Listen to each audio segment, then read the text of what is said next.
Welcome to the Linux Gaming News Punch episode 17. I hope you are all doing well. I had a bit of a break for Father's Day, resulting in this episode coming a little bit later. Here we are though, another weekly look over some recent Linux gaming news. Now I'm going to start with a bit of negative news, just to get it out of the way, because Paradox Interactive, the publisher, don't particularly seem positive on the outlook of Linux gaming. Now, to be clear, this is Paradox Interactive, the publisher, not Paradox Development Studios. With that in mind, on Twitter, their business head said, in reply to someone asking about Linux support, they said, "As I've said before, Linux sales have decreased annually the past 5 years, both in relative and absolute numbers. It makes zero business sense to support it." Now, a few developers have said a similar thing. Honestly, it's pretty demotivating to hear things like that, but Linux gaming has been through this sort of thing before quite a few times, and things do always work out.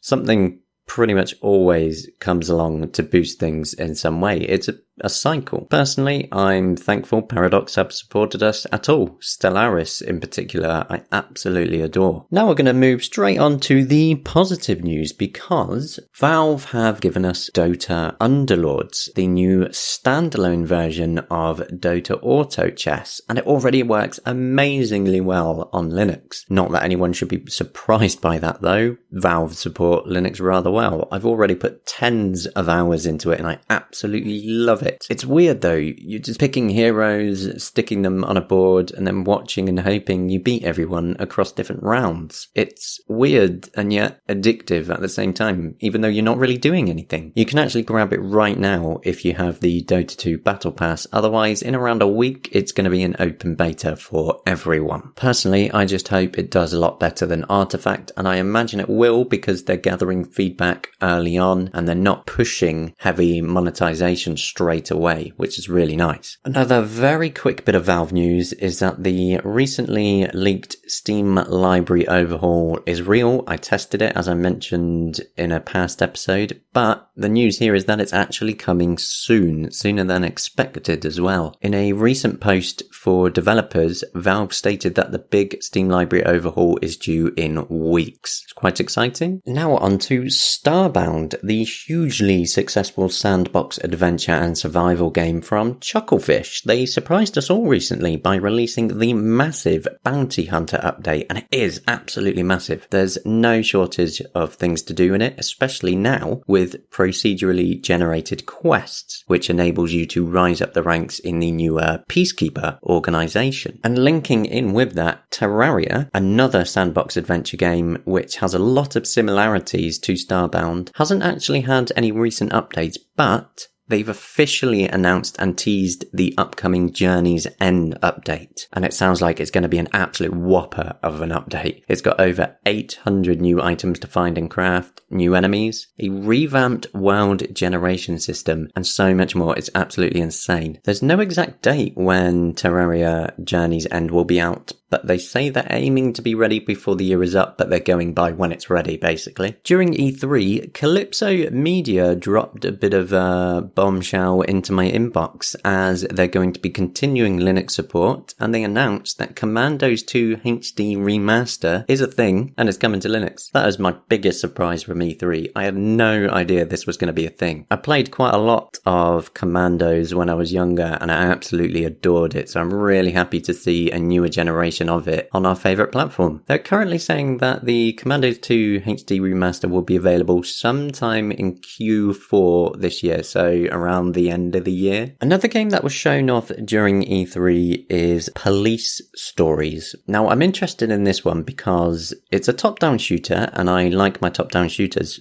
but most of them are done with over-the-top action and violence, but Police Stories is going to do it differently. Instead of you running in guns blazing, you'll be giving criminals a chance to surrender, and that's quite a big change. It makes it more tactical, a little bit slower, and requires a little bit of extra thought in how you actually play it. We have some hardware news to share this time as well, as the Atari VCS has gone up for pre-order again. Yes, the Indiegogo pre-orders have closed, and now it's up for pre-order on their own website. But the story doesn't quite end there. They've also teamed up with GameStop and Walmart in the USA, and each store is going to have their own exclusive design, which is actually pretty cool. I've got a lot of mixed feelings about the Atari VCS, but for those after a ready-made box that's small and can run any operating system, including a standard Linux distribution, it might actually make for a wonderful little media center or an indie gaming unit. It's still quite a long way off though, and it could be delayed again. They're saying that backers on Indiegogo will get theirs starting in December, everybody else will get theirs in March. Finally, I'm going to end on a bit of a mixed bag of news for this one, because Clay Entertainment have announced that Griftlands has basically been reborn. They've hit the restart button on it, and they've now turned it into a single player deck building game where you get to negotiate, fight, steal, or otherwise persuade others to get your own way. Now, the bad news is that they're going to do an Epic Game Store release first. However, I did speak to them on Twitter and they confirmed Linux will be supported because they're going to be releasing on Steam later, and Linux will have support there. So we're in for a bit of a wait, but the good news is by the time it comes to Steam, they would have already done a bunch of releases on the Epic Game Store first, so we actually get the better version, which is why it's a bit of a mixed bag. We don't get it right away, but we get the slightly more polished version. It looks good though, and I like basically everything Clay Entertainment do, and I'm sure this will be no different. And that's all we've got time for this week. Thank you again for joining me. Sorry about the delay. I will be here again at some point next week, either Sunday or Monday. As always, do check out the daily news on gamingonlinux.com. Thank you, and I will see you again soon. Bye bye for now.